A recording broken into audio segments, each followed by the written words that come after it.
김수천 목사님 나오실 때 우리 서대순 또 온라인 교회 온라인에서도 박수 쳐줄 거라고 생각돼요. 우리 환영하겠습니다. 목사님 나오시겠습니다.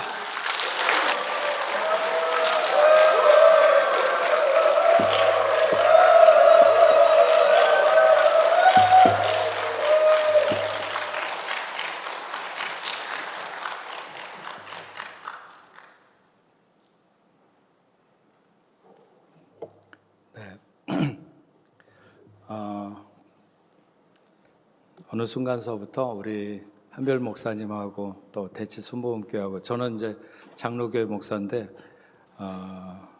우리가 협약식을 맺지는 않았지만 형제교회라고 생각을 하고 여러분들도 파리 오시면 저희 교회 오시고 또 목사님도 물론 파리 오시면 저를 가장 먼저 찾으시고 저희 교회에서도 말씀 전하시고 하는데 우리가 그렇게 살면 좋지 않을까 싶습니다.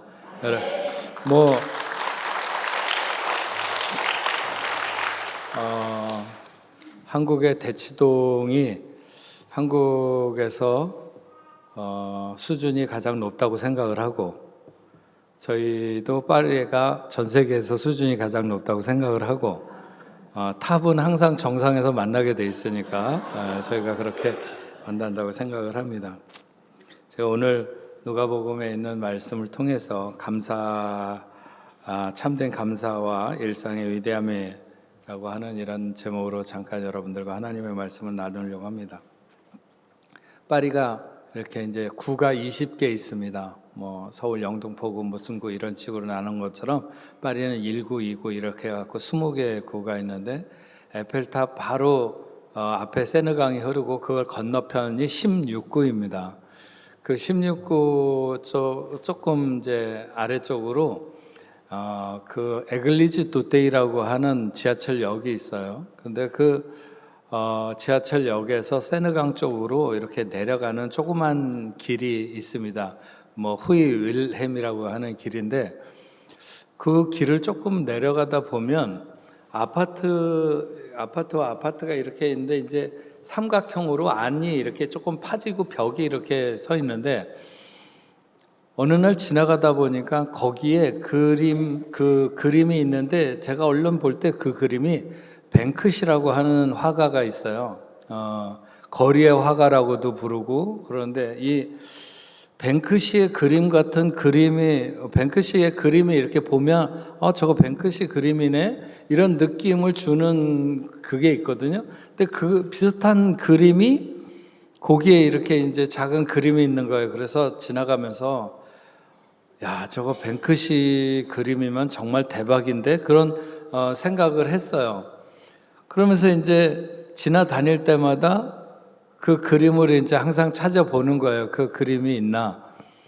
그렇게 이제 지나다녔는데 그러다가 이제 얼마쯤 지나서 그걸 지나가는데 그림이 없어진 거예요. 그래서 그림이 어디 갔지? 그러다가 이제 그 차를 타고 보통 지나갔는데 그래서 이제 다시 지나가면서 자세히 보니까는 그 그림이 있던 자리를 이렇게 흰 페인트로 누가 위에다가 덧칠을 해놓은 거예요. 그래갖고 안이 희미하게 그 그림이 안에 들어있는 게 이렇게 보였어요. 그래서 제가 생각하기에 누군가가 저 그림이 뱅크시의 그림일지도 몰라 그런 사람들이 굉장히 많았을 것이고 아마 그것 때문에 사람들이 계속 거기서 사진을 찍든지 그게 실제로 뱅크시의 그림인지 아닌지 모르지만 그것 때문에 사람들이 가다가 자꾸 서가지고 저기 하고 그러니까 아마도 그 아파트 주민들이나 이런 사람들이 누가 그랬는지는 모르겠지만 어쨌든 하여튼 그렇게 덧칠을 해놓은 것을 제가 봤습니다. 이 잘 아는 대로 이 케골조로와 같이 얼굴을 드러내지 않고 세계 여러 곳에 우크라이나 전쟁 일어나는데도 가서 거기다가 벽에다가 그림을 그리고 그러는 그래서 제가 이 뱅크시의 작품 세계가 어떤지에 대해서는 자세히 알지 못합니다.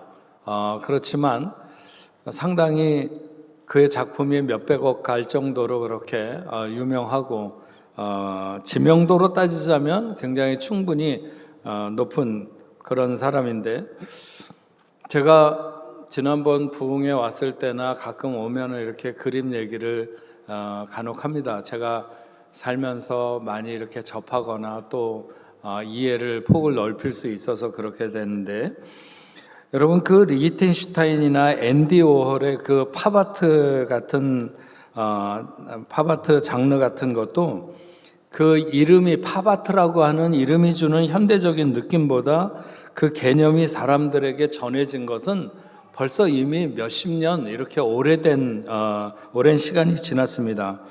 그럼에도 불구하고 여전히 이런 사람들의 작품이 대중적인 어떤 인식보다 훨씬 더 전위적으로 이렇게 사람들이 느끼는 것은 그 작가들이 가지고 있는 사고가 그 시대를 이끌 만한 통찰력, 깊은 통찰력이 있고 또 앞을 내다보는 그 시선이 굉장히 멀었다. 멀리 다른 사람 눈에는 잘 보이지 않는 것을 내다볼 정도로 그만큼 멀리 보았다는 것을 말하기도 하죠. 앤디 워홀은 사람이 예술을 위대한 것이라고 생각을 하고 위대해야 예술인 것처럼 생각하지만, 그러나 정말 위대한 것은 어떤 특별한 것이 아니라 일상적인 것이 위대한 것이다, 이렇게 말했습니다. 그래서 그의 작품은 정성을 들여서 이렇게 아주 세밀하게 그려내는 그림이 아니라 무슨 코카콜라 라벨이라든지 통조림 라벨 같은 그런 일상적인 것들. 그래서 제가 이 앤디 워홀이 그런 생각을 했다는 것을 알았을 때 저는 목회자로서 상당히 놀랐습니다.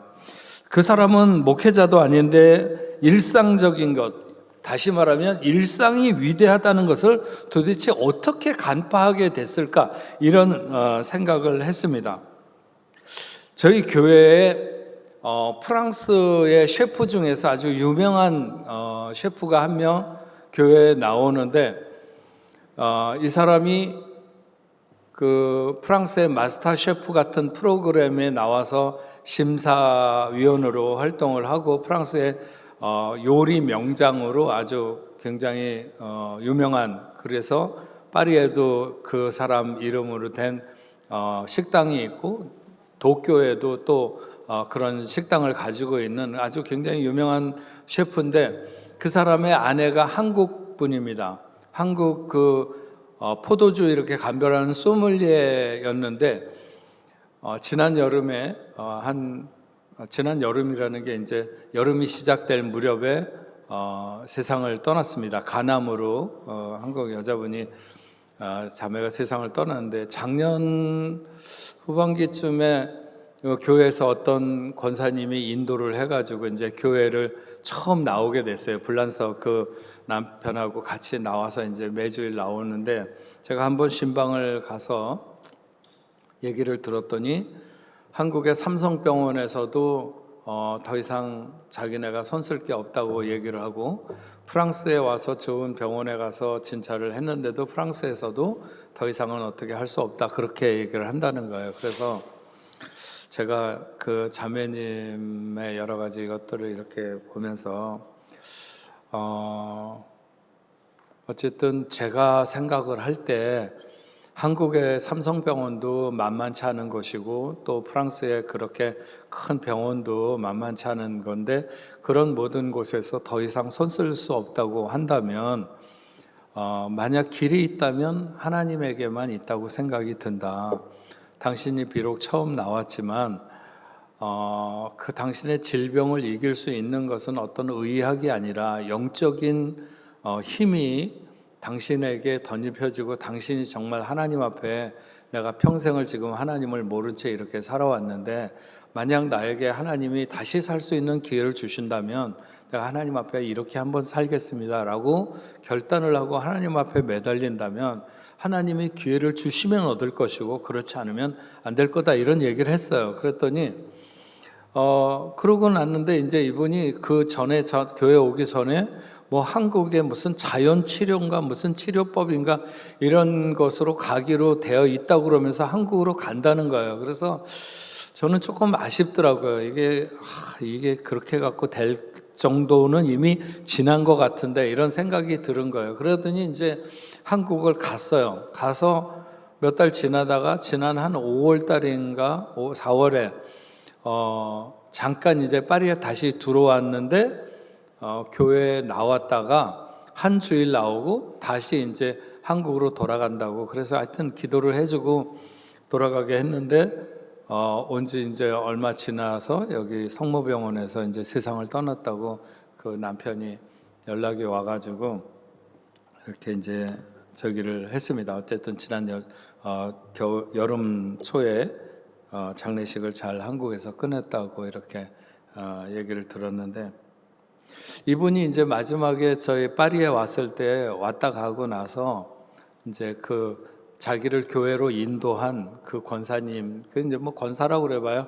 이제 한 50 정도 된 이제 젊은 권사인데 어쨌든 그 권사한테 이제 언니 했는데 아마도 왔다 간 것에 왔다 가고 이렇게 카톡을 보냈다고 그래요. 그래서 뭐 여러 가지 이제 자기가 교회에 나와서 하나님을 믿을 수 있게 된 것이 얼마나 감사한 일인가 막 이런 얘기를 쭉 하는 중에 그런 얘기를 했어요. 하여튼 보면 언니가 저를 뽕레프 교회로 이끌어 주셔서 일어난 기적들 뭐 그 앞에 뭐 몇 가지 설명을 하다가 그리고 저는 아직까지 살아있고 언니 저는 정말로 언니 덕분에 뽕레프 교회에 와서 하나님을 믿게 된 게 제 인생의 최고의 수혜자이자 다행스러운 일이고 제일 잘한 일 같아요. 그러니까 자기 생애 가장 잘한 일 같다고 그렇게 얘기를 하면서 정말 건강 상태가 호전되어서 파리에 다시 돌아오게 되면 꼭 성가대에 서게 해달라고 예배 시간에 기도했어요. 이렇게 적었어요.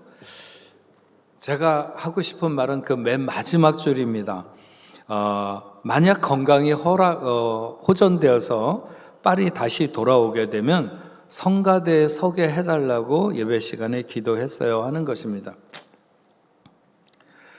자신의 생이 얼마 남지 않았을지도 모른다는 생각이 드는 인생으로 따지자면 가장 진지한 시간에 자신의 소망을 이야기하는 사람 중에는 다른 사람들이 가져보지 못한 엄청난 것, 그러니까 막 큰 한 몇십 캐럿 되는 무슨 다이아몬드 반지를 가져보고 싶다거나 엄청난 그렇게 큰 소원을 얘기하는 사람은 없다는 것입니다.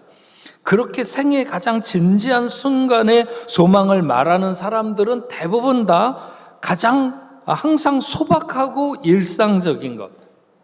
그래서 죽기 전에 있는 사람들한테 한번 물어보세요. 뭘 해보고 싶으냐? 그러면 그냥 가족들이랑 오손도손 모여 앉아갖고 밥을 먹든지 아니면 아주 사소한 것을 한번 다시 해볼 수 있으면, 제가 아는 사람은 자기가 거닐던 그 호숫가를 다시 한번 산책해 보는 것, 이런 것을 말했습니다. 아무런 자격도 아무런 조건을 갖추어야 되는 것이 아니라 그냥 일상적인 것, 누구나 마음 먹으면 지금 당장이라도 할 수 있는 것, 언제나 할 수 있는 것, 그런 것을 소망한다는 것이죠. 오늘 성가대 찬양을 하는 거 보니까 전 이렇게 또 뭐 큰 교회도 많이 가봤지만 이렇게 그냥 연미복 입고 나와서 저기 하고 막 저거 두들겨 가면서 정말 전쟁하는 그 내용이 그런 건데 어쨌든 근데 그거에 비하니까 저희 교회 성가대는 정말 제가 이름은 여기 오늘 목사님 얘기한 것처럼 제가 성가대 이름을 질 때 하늘 백성 성가대라고 졌어요. 근데 하늘 백성이라는 게 하늘의 백성이라는 말이 아니라 하늘의 소리를 내는 100명의 성가대가 되라고 하늘 백성 성가대라고 지어줬는데 이게 한 번도 한 30명도 넘어보지 못하는 거예요. 그래서 늘 성가대 좀 들어가서 봉사를 해라. 성가대 좀 들어가서 봉사를 해라. 그러니까 우리 교회 성가대가 물론 간혹 가다가 잘할 때도 있지만 그렇게 무슨 이름 있는 성가대도 아니고 잘 들어가서 하라고 해도 안 들어가는 성가대인데 정말 자신의 생명이 얼마나 더 이어질지 모르는 그런 알 수 없는 시간이 되었을 때 거기서 찬양하는 사람들이 얼마나 부러운지, 그 사람이 그 일반 저기에 석에 앉아가지고 예배 드리면서 그 성가대 뭐 한 20명 나와 이렇게 서서 찬양할 때 그걸 바라보면서 얼마나 내가 저기 설 수 있으면 얼마나 좋을까, 그런 간절한 소망을 가졌겠냐고요. 전 그 마음을 알거든요. 예. 제가 성가대 하면 암 걸릴 확률이 200분의 1로 줄어든다, 그 얘기를 가끔 해요. 그래서 여기 앉아 계신 분들은 뭐 암은 안 걸릴 테니까 걱정 마시오. 걸려도 뭐 끄떡없이. 네. 어쨌든 근데 저희 교회 성가대가 늘 그렇게, 제가 그래서 너무 어떤 날 죽을 쓰는 날은 민망하잖아요. 성도들 볼 때 이 교회가 다 좋은데 성가대가 왜 그러지? 그럴까봐 간혹 한마디씩 해요. 예. 오늘 뭐가 이상하기는 한데 뭐 하여튼 그러면서 서로 위로하고 그러는 성가대거든요. 근데 그 성가대에 서 있는 그 사람이 얼마나 부러웠으면 언제 죽을지 모르는 그 절박한 순간에 이 사람이 메모를 보낼 때 그런 메모를 보냈겠냐는 거죠. 왜 그럴까요? 왜 그런 시간이 되면 그런 일상적인 것들이 그토록 그리워질까요? 그것은 사실 일상이 위대하기 때문에 그렇습니다. 대부분의 사람들이 일상을 보내면서는 일상이 위대하다는 것을 잘 알지 못하고 살아가요. 그 대표적인 사람이 바로 오늘 본문에 나오는 어느 아버지의 아들입니다. 그는 일상을 보내는 날 그 아버지의 집이 얼마나 좋은지, 얼마나 감사할 조건인지를 잘 알지 못했어요. 반복되는 일상은 지루했고 좀 더 익사이팅하고 짜릿한 시간을 갖고 싶은데 아버지 집은 그렇지 못한 것이죠. 그래서 그는 아버지에게 자기에게 돌아올 분깃을 달라고 해서 집을 떠나게 됩니다. 우리가 다 알고 있는 그의 인생을 다시 되짚어 볼 필요는 없습니다. 처음 얼마 동안은 자신의 생각이 맞는 것 같았어요. 재미도 있었고 해보고 싶은 것을 마음대로 할 수 있는 자유도 짜릿했습니다. 하지만 그것이 그렇게 긴 시간 지속되지는 않았어요. 그는 가진 것이 떨어지면서 여기저기 따돌림을 받기 시작했고 살갑던 사람들이 하나둘 떨어져 나가기 시작했습니다. 점점 궁핍했고 비참한 생활로 전락했습니다. 사람들이 먹는 음식이 아니라 돼지가 먹는 음식도 먹을 것을 얻을 곳이 없어서 이러다가 멀지 않아서 굶어 죽겠다, 이런 생각이 들기 시작했습니다. 질병으로 생애의 마지막 시간을 맞으며 생애의 진지한 시간을 가질 수밖에 없는 그런 환경하고는 좀 다를지 모르겠지만 이 아버지의 둘째 아들은 이유는 달라도 역시 죽음을 앞에 둔 사람처럼 자신의 인생에 진지할 수밖에 없는 그런 순간을 마주하게 된 것이죠. 그리고는 아득한 생각 속에 아버지의 집을 생각하게 됩니다. 그가 생각하는 아버지의 집은 어떤 곳인가? 자기가 거기서 얼마나 행복했는가 하는 것을 생각하기 이전에 자기 집에 있는 일꾼들조차 얼마나 부러운 삶을 살고 있는가. 그 아들은 거기서 자기가 생활했던 그 아버지의 집이 얼마나 행복한 곳이었던가, 그렇게 지루하고 그렇게 떠나고만 싶었던 그 아버지의 집이 얼마나 위대한 환경이었던가. 그것이 일상적일 때는 그렇게 생각하지 못했는데 그 집을 떠나와서 이제 언제 죽을지도 모르겠다는 순간에 섰을 때 그 아버지 집의 일상이 그토록 위대하다는 것을 그는 거기서 깨닫게 되는 것이죠. 그래서 그는 아버지의 집으로 돌아가고 싶어졌습니다. 돌아가서 아버지의 아들이 아니라 아버지 집에 있는 품꾼의 하나로만 그 곁에 머물러도 너무 행복할 것 같은 그런 생각이 들었죠. 하지만 그것은 생각해보면 얼마나 염치 없는 일입니까? 만약 우리도 일상의 위대함을 깨닫지 못하고 살아간다면 그것은 하나님 앞에 염치 없는 삶입니다. 생의 헛된 욕심들이 다 버려지고 더 이상은 무엇을 감추거나 누구의 눈치를 보고 싶지도 않은, 죽는 순간이 다 다가오고 있다면 그런 거 다 필요 없다고 생각할 거 아니에요?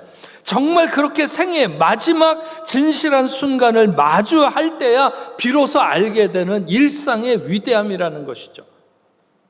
그래서 그 일상을 감사함이 마땅한데 그렇지 못한 우리 대부분은 하나님 앞에서, 아버지 앞에서 참 염치 없는 인생을 살고 있는 것이다 하는 것입니다.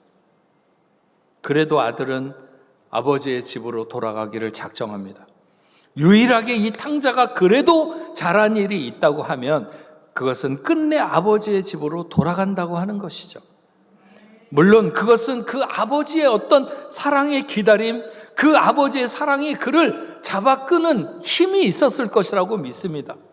그 아들이 아버지의 집으로 돌아와서 그 다음은 어떻게 되었는가, 어떤 아들이 되었는가에 대해서 성경이 밝히고 있지는 않습니다. 하지만 우리가 넉넉히 유추해 볼 수 있는 것은 그가 처음 아버지 집을 떠나기 전에 그 집에 살던 때와는 분명히 다른 생활을 하게 되었을 것이라고 하는 것이죠. 그는 더 이상 아버지에게 무엇인가를 얻어내기 위한 어떤 기대를 하고 감사하는 것이 아니라 그는 그냥 매일 그 일상이 그토록 감사하고 아버지의 집이 만족스러웠을 것이라고 하는 것입니다.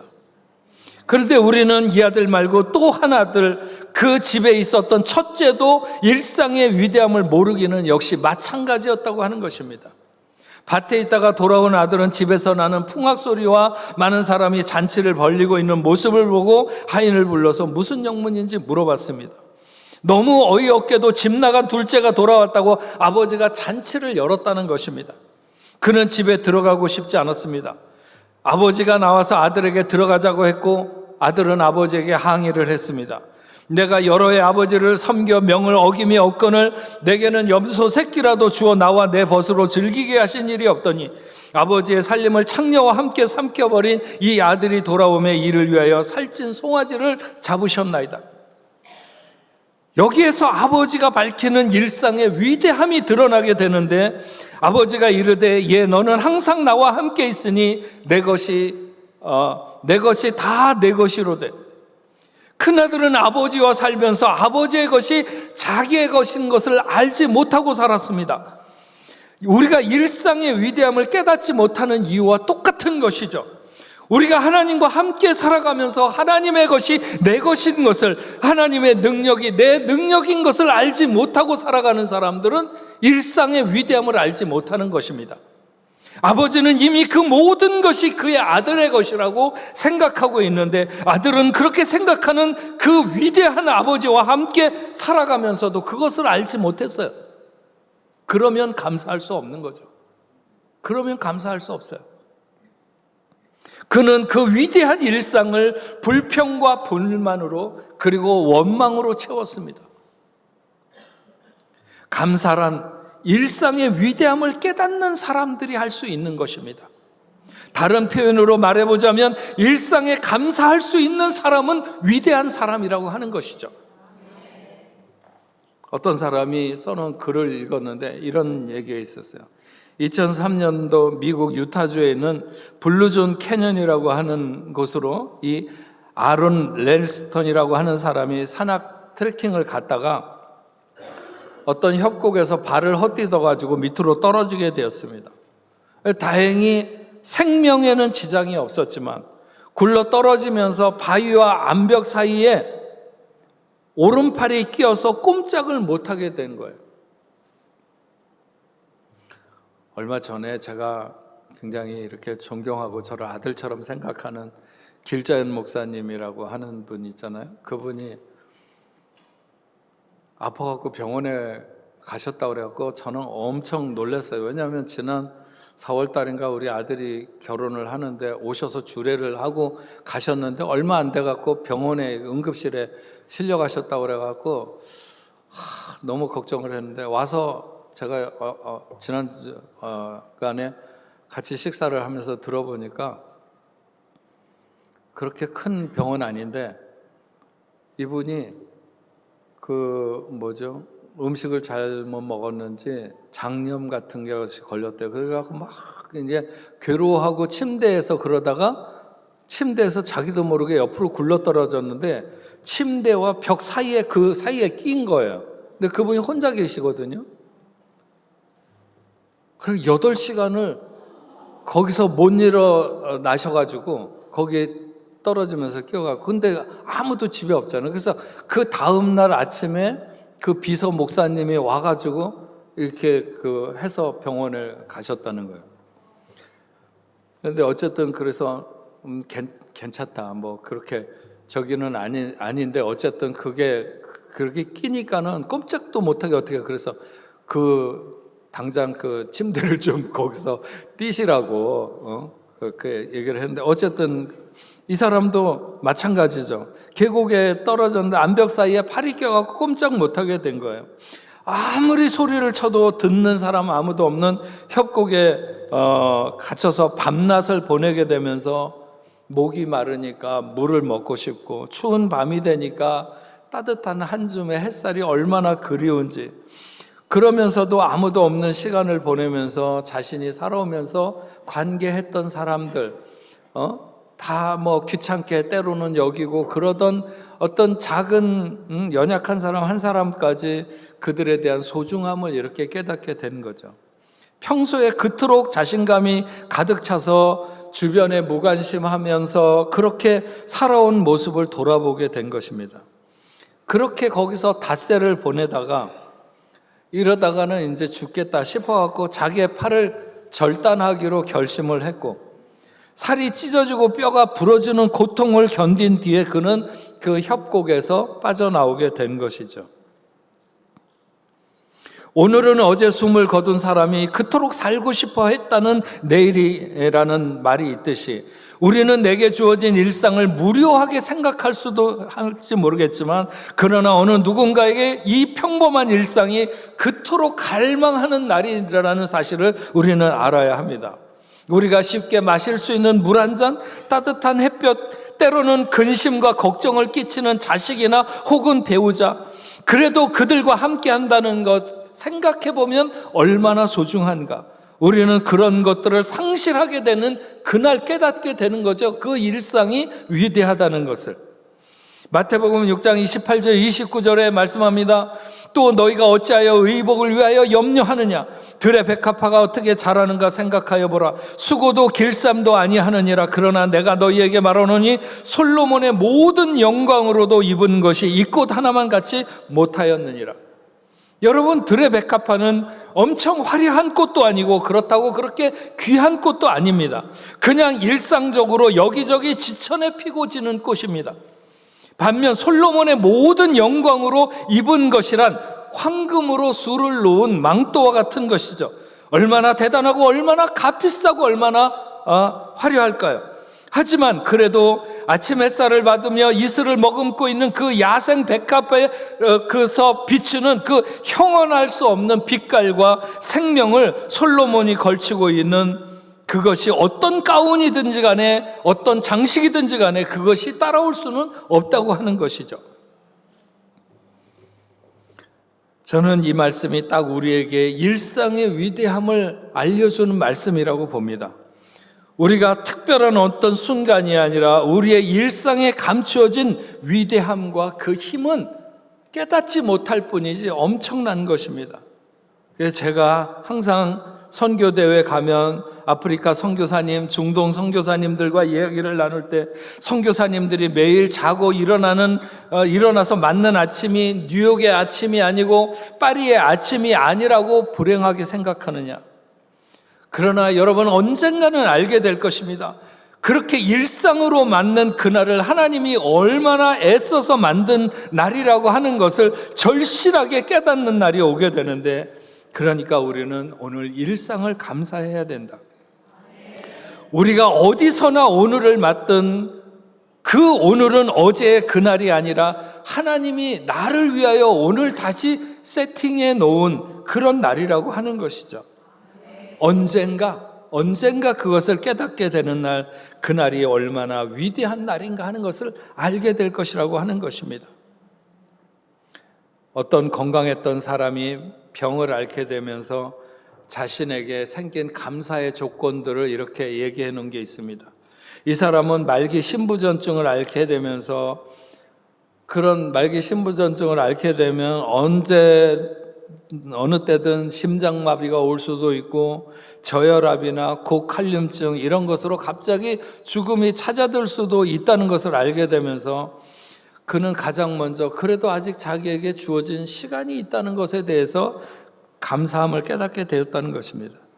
그런가 하면 자신의 그런 아픔이 타인에 대한 배려의 마음을 가질 수 있도록 해준 것에 대해서 감사하게 됐다는 것이죠. 자기가 아프다 보니까 남이 아픈 것이 눈에 들어오고 타인의 슬픔, 타인의 불편이 보이기 시작한 것입니다. 그래서 타인을 배려할 수 있는 마음을 자기가 갖게 된 것에 대해서 감사하다. 그는 아프면서 경청의 즐거움을 알게 된 것에 대해서도 감사했습니다. 항상 어디서 얘기를 하면 주도권을 잡고 이야기를 했고 남의 이야기를 잘 듣지 않았는데, 하지만 자기가 아프다 보니까 남의 이야기를 잘 들어주고 남의 힘든 이야기를 잘 들어주고 그래서 사람들에게 편한 사람이 된 것이 얼마나 감사한지 모른다. 아프게 되면서 책 읽기를 시작한 것도 감사한 일이라는 것입니다. 건강할 때는 실제적으로 움직여서 할 수 있는 일들을 좋아했는데 몸이 아프고 움직이기 어려워지니까 덕분에 책과 친구가 되었다는 것이죠. 그 외에도 자기와 타인에 대한 수많은 감사, 그런 감사를 깨닫게 되었다 고백합니다.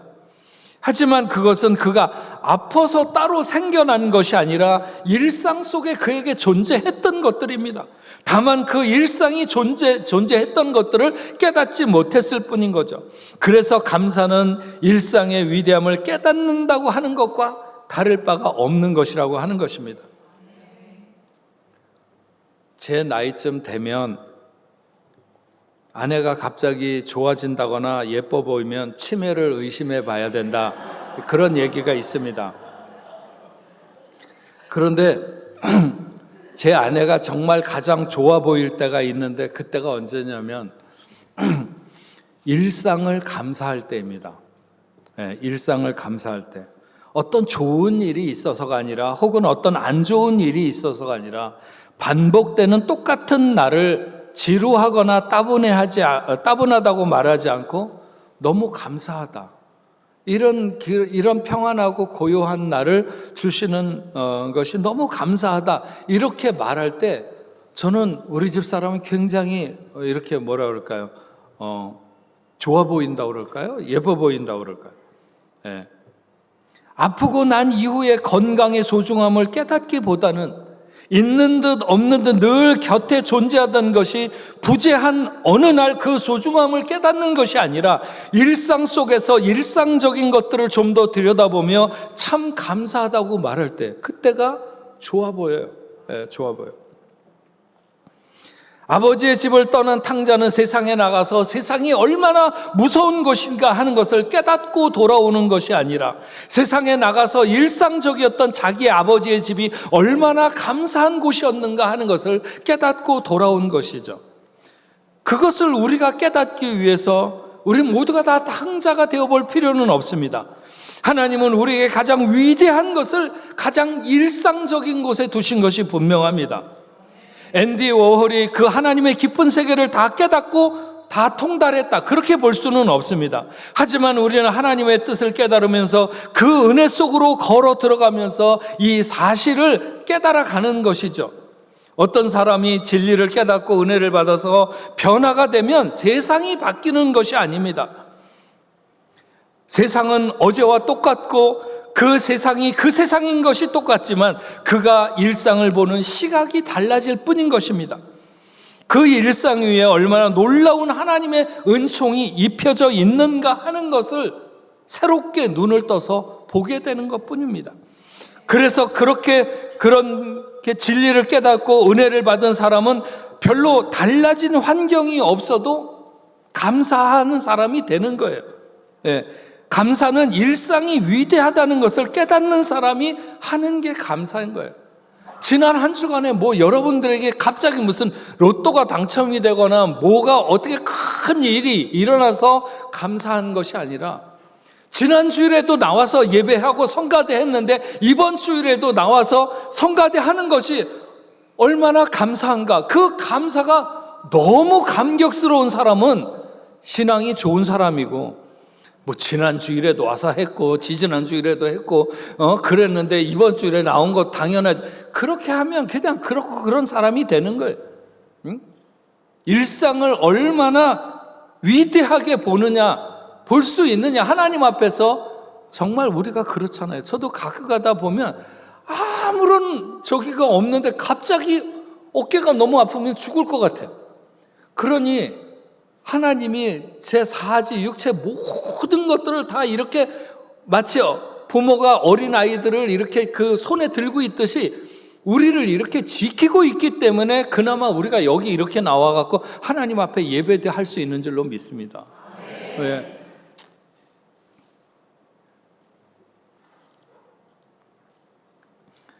우리 중에 오늘 본문에 나오는 아버지의 둘째 아들 같은 사람도 이 중에는 있을 수 있습니다. 하지만 그보다 우리가 많이 경계해야 되는 것은 어쩌면 첫째 아들 같은 모습일지도 몰라요. 그는 아버지의 아들로 비교적 아버지의 말씀에 순종하면서 별 문제 없이 사는 것 같았어요. 우리가 다 성도로 하나님 앞에 살아가는 것처럼. 그러나 그는 둘째 아들처럼 뛰쳐나가지는 않았지만 역시 아버지의 집에서 사는 그 일상의 감격이 없었어요. 뭔가 문제가 생기면 폭발할 듯한 자세로 불만스러웠고 불편하고 만족스럽지 못했죠. 결핍이 없는 아버지와 함께 하면서도 아버지의 모든 것이 자기의 것인 것을 알지 못했어요. 이런 사람이 제일 불행한 사람이잖아요. 하나님을 믿고 하나님의 자녀로 살아가면서 하나님의 것이 내 것인 것을 알지 못하고 살아가는 사람이 성도로서 가장 불행한 사람인 거죠. 네. 여러분은 얼마나 하나님의 것이 여러분의 것이라는 것을 알고 살아갑니까? 그런 사람은 낙심하지 않을 거예요. 어떤 환경을 만나든지 그것 때문에 좌절하지 않을 거예요. 왜? 아버지의 것이 내 것이고 아버지의 능력이 내 능력이고 긴급하게 구하면 긴급하게 응답하시고 상황이 복잡하면 복잡한 걸 해결할 만한 능력으로 역사하시는 그 아버지. 네. 결핍이 없는 아버지와 함께하면서 아버지의 것을 자기의 것인지를 알지 못하는 그는 마치 집안에 있는 하인처럼 그렇게 살아간 것이죠. 하인은 아무리 둘째 아들이 그 아버지 집에 있는 하인을 부러워했어도 하인에게는 만족감이라는 게 한계가 있기 마련이에요. 하인은 아들이 아니에요.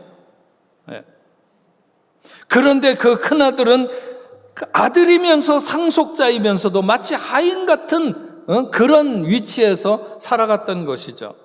감사가 결핍된 인생이 될 수밖에 없다. 저도 전도사 생활을 시작한 것으로 따지면 지금 뭐 한 45년 그 정도 이렇게 됐는데 감사가 풍성한 삶 쳐놓고 하나님 앞에 뭐가 너 조건이 좋든지 안 좋든지 늘 감사하고 그런 사람을 쳐놓고 신앙이 곁길로 잘못 나갔다 그런 사람은 별로 본 적이 없습니다. 사랑하는 우리 대치순복음교회 성도 여러분, 여러분은 오늘 하나님의 자녀로 어디쯤 있다고 생각하십니까? 여러분은 정말 아버지의 집에 있는 아버지의 자녀로 감격과 만족과 감사가 있는 그런 삶을 살아가고 있습니까? 교회는 다니는데 예배는 드리는데 그렇게 하나님 앞에 살아가는 일상의 위대함을 깨닫지 못하고 그저 몸이 건조하게 아니면 매우 시니컬하게 그렇게 신앙생활을 이어가고 있지는 않습니까? 좀 더 말씀을 사모하는 자리로 바짝 다가서 앉으시고 좀 더 은혜를 사모하는 자리에 우뚝 서면 오늘이 그냥 그렇고 그런 날이 아니라 얼마나 위대한 날인지를 깨닫게 될 것이고 하나님 앞에서 누리는 복에 대해서 감사하지 않을 수 없을 줄로 믿습니다. 일상의 위대함을 감사할 수 있는 그런 복된 하나님의 자녀들이 다 되시기를 주님의 이름으로 축원합니다. 기도하겠습니다.